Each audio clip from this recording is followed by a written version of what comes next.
The Trump administration says it is preparing for the possibility of a new $250 bill for the United States turning 250 years old, and they would like to feature President Donald Trump's face on this new $250 bill. Treasury Secretary Scott Bessent says they're only preparing designs and that Congress would have to change federal law because the current law prohibits living individuals from appearing on U.S. currency. What do you think of that idea? Let's bring in Roshini Rajkumar, attorney, political strategist, and host of the Crisis Files podcast. Good morning. How are you? I'm good, Kevin, and I spent part of yesterday looking up everything in the Constitution and statutorily that would prohibit this from happening. So that's how pumped up I am to talk about this one. Well, good for you. Yeah, just the idea of it, it doesn't surprise me at all. I'm surprised he didn't come up with this sooner, maybe even in his first term. I've been thinking of him trying to get onto Mount Rushmore. I should have been thinking of him trying to get on our currency. Yeah, Right. what's the law say? Well, so 31 USC, which is United States Code Section 5114, you alluded to it, prohibits, this is from the Department of Treasury, and Section B says only the portrait of a deceased person may appear on U.S. currency and securities. Now, for this statutory law to change, it does take an act of Congress. So it's not just something the administration can do. So they can sit here and sponsor bills, which, as I understand it, they've tried to do, but it's kind of the term I saw online, languishing in the House. So even getting some legislation passed to change this statute is not getting a lot of support by either party. And then Article 1 of the Constitution, both Sections 8 and 10, really address the coining of money, and it gives that to the Congress. That power is in the Congress. And Section 10 goes on to say states are prohibited from doing it. So I recognize, the president and the administration, that's part of our federal government. But this is how much the framers thought this was just a duty of the federal government and the Treasury, that it prohibits states from getting involved. So that would be also, to me, equivalent to saying no individual, whether they're a state lawmaker, a federal lawmaker, should be thinking they should change these kind of laws. So it's a little preposterous to me, but knowing who Donald Trump is and what we've seen of him as a president, sure, go ahead and do this. Try, but the law isn't on his side. I would think Congress is not going to be on his side, and I would hope public opinion is not on his side for this one. Yeah, I don't think he's the right person to be able to garner enough support in Congress for them to make an exemption or to change the rules and put a living person on the currency. I don't hate the idea of a $250 bill to commemorate the 250th year of the United States. I don't know how often I would need to use a $250 bill, but it's interesting. There's certainly a lot of great people that they could put on the bill, but I'm not sure Donald Trump is interested in that. Well, there's that, Kevin, but you can also, and again, I haven't looked into this layer or nuance of it, you could also print the currency we already have. So, Benjamin Franklin is on the 100. I mean, it would make more sense to say we're going to have, think of another hero who's passed, right? We're going to have MLK, let's say, Jr., on another version of the $100 bill or something like that. But again, the thought and the intent behind the framers saying it needed to be a deceased person, it was really quite amazing, and a little bit of ESP they had, because it left to future generations to decide who should be honored on our currency.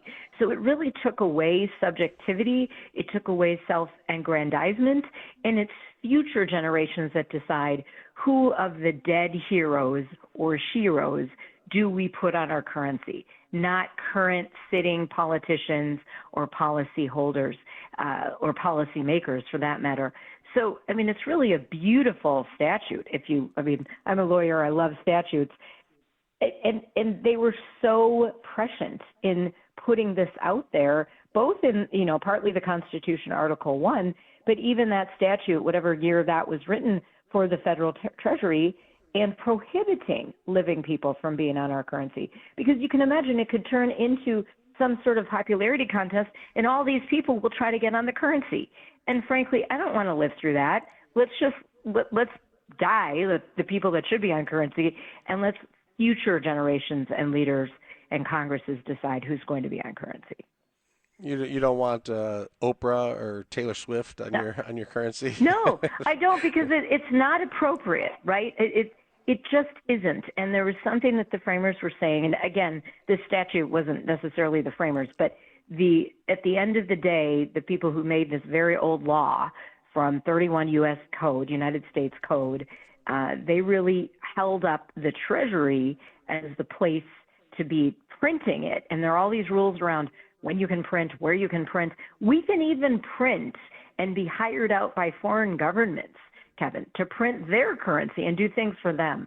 But in those same laws, those same statutes, it says only people who have passed should be on our currency. And there's something really beautiful about that. And I'm a little bummed with our current Treasury Secretary. And again, it probably isn't him pushing this, but he's the face of it because he's Bessent is the Treasury Secretary. I would love to think behind the scenes, he's just saying, yeah, President Trump, maybe we should just let this one slide if there's no movement in Congress to get it going. Yeah, so you don't think that if they had picked a less controversial living human that they would have much luck in Congress either. They probably would keep it the way it is no matter who they suggested be on it.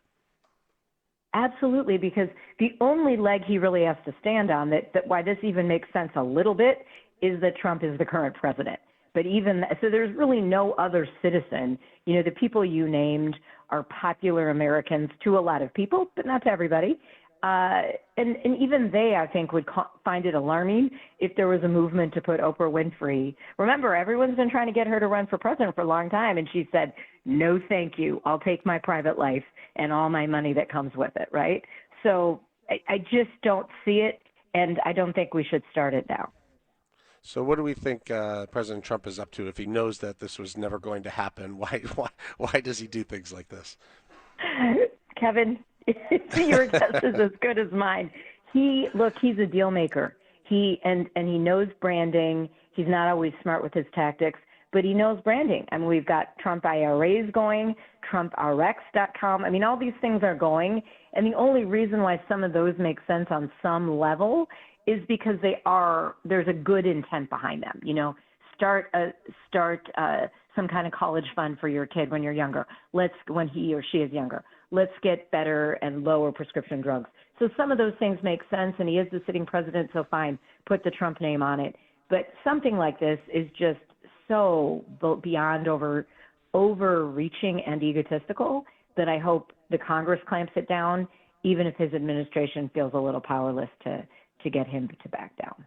Yeah. Did you see some of the musical groups are declining to perform at the 250th celebration now because they feel it's becoming political? How can Donald Trump fix that and make this non-political, or make people feel like it's non-political, so that we can have a true celebration of this country? Because I think I'm really looking forward to the 250th.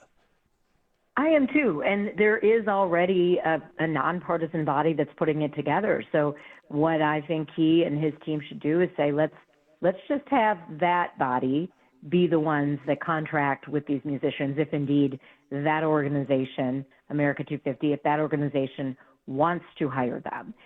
It is a little strange also that they had no clue that this might not go in that political direction.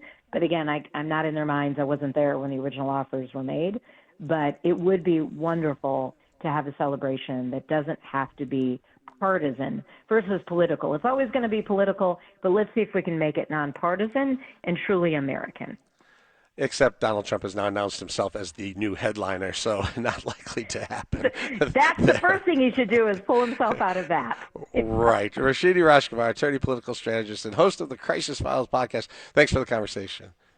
Thank you.